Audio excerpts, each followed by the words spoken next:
Hey all, Alex here at your home of the Music Deep Dive, and today it is time for a review of the 2020 book by Ted Widmer, Lincoln on the Verge, 13 Days to Washington.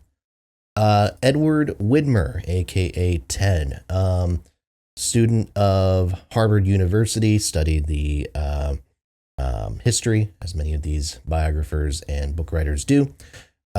Actually has a very direct political background compared to some. He has or had at least a close relationship with the Clintons, worked in the White House during Clinton's second term as a speechwriter, specifically on areas of like foreign policy and things like that. He collaborated with the former president on his autobiography as well. And he's written a number of different kind of books surrounding the presidency. He did a book on Martin Van Buren at one point, a very kind of short book, if I'm remembering correctly, and has also done some work on the Civil War as well. Now, this is by far his most well-known book. It's a book that's received quite a few accolades, both from the general public and from Lincoln biographers as well. And Lincoln on the Verge is sort of, I guess you could call it the second non-traditional biography that we've talked about in this Lincoln series so far. It's certainly the first that is not in any stretch trying to be a cradle to grave biography of Lincoln in any way. Team of Rivals, at least, with that book, there is still some biographical elements. You still hear about Lincoln's early life and that sort of thing. This book is very much a snapshot of a very short period of time, which is part of why I was interested to pick it up and to try it out. The focus here is specifically on the 2-week stretch in February of 1861 when Lincoln essentially boarded a train in Springfield and took that train over to Washington, D.C. And the whole kind of premise here is that this 2-week period has been very underreported and underdiscussed in past Lincoln biographies.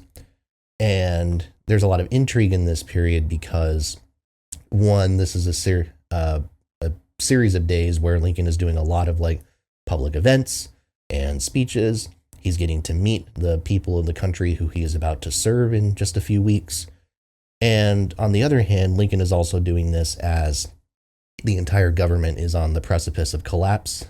We're right in the middle of the Confederate States seceding. There is an assassination plot that advisors of Lincoln's have discovered to potentially try to kidnap him and or kill him when he enters Baltimore. And so you have all these tensions kind of building upon each other. And that is what Widmer's fascination is, and that's why he picks this period of time to discuss. Now, I like this in theory. It kind of reminds me of the Eric Larson book, The Demon of Unrest, talking about this, the tense several months in between the election and the inauguration / the dawn of the Civil War itself. And I think that's important to focus on, and I like that Widmer has done this. This is a good book. It's a good book, and it's one I would recommend, but I think I would recommend it in the sense that you have to buy into a couple of things here. One is the stakes of it. It's kind of funny. I just very, very recently did a review of the Jules Verne novel, 5 Weeks in a Balloon. I actually recorded that review the same day as this one. And in a way, my struggles and my descriptions with these two books are actually very similar. I don't feel the stakes in Lincoln on the Verge are explained as well as they could be. Namely the assassination plot. I think that part in particular seems to me to be a big part of like how this book is marketed. And when I hear people talk about it, they're like, oh, that's the intriguing part is that Lincoln could have been killed on the way. And yes, that's very true. And I don't know if this was a conscious, author's decision to try to limit your perspective to only what Lincoln and his immediate followers knew. But man, I feel like you don't hear hardly anything about the actual plot, about how it was being concocted and that sort of thing. Um, I don't know, and I don't know the details. I don't necessarily know how much information is super publicly available about that sort of thing. But all of these kind of rumblings and rumors that are thrown around and they're like hinted at leading into the quote unquote climax where the president essentially has to sneak his way into DC in the dead of night, which was a whole controversy. You hear all the rumors and stuff like that, but it's never really expanded on where those rumors came from. What was the legitimacy of them? How were the plots actually being constructed? Who was involved in that? You don't really get that perspective at all. You just kind of get Lincoln's team's perspective and what they know in the moment. And again, maybe that's a conscious decision. I don't really know. But because of that, and because the perspective is limited, you don't get to focus on it as much as some of the other items. And I think that removes some of the tension and some of the stakes in the narrative, right? It just makes you feel kind of uncertain about everything. Now, the other piece too is that when the book, Lincoln on the Verge, is not focusing on the assassination plot,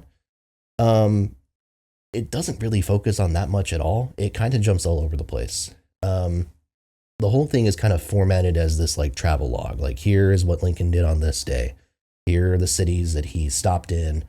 Here's, when he made this particular speech. Here's how people reacted to it. And oh, by the way, here's the significance of this city in American history, this particular stretch of road that passes right by, I don't know, like the tomb of William Henry Harrison or something. Here's why this city was named in this way, because of this stretch of road. And here are all these interesting figures that will become famous at some point who may have attended Lincoln's inaugural train. Like mentions of people like William Howard Taft as a baby or as a toddler. John Rockefeller, for instance. Other kind of future American luminaries and future presidents in a number of cases who, in some cases, are confirmed to have been there and are confirmed to have seen Lincoln or perhaps even met him. And in some cases, it's just kind of speculation, like, well, they lived there, so they might have met him. Who knows?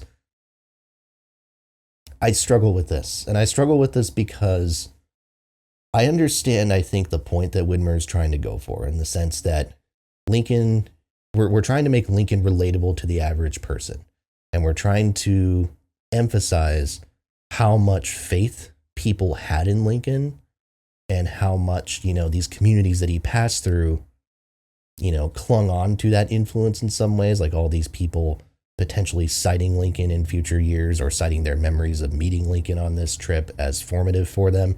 I understand that. And I think that's a good thing to focus on.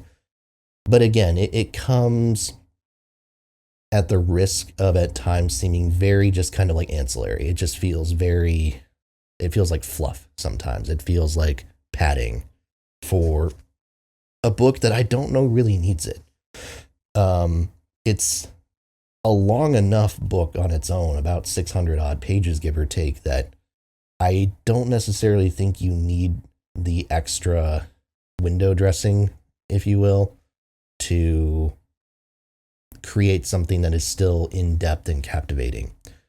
I don't know. I like the idea, but I think the author here is biting off a lot and is asking a lot of the reader to try to get invested in this general framework, this general story.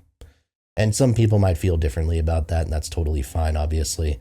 I understand what he's going for, but I do think the end result is a bit messier than maybe I was expecting.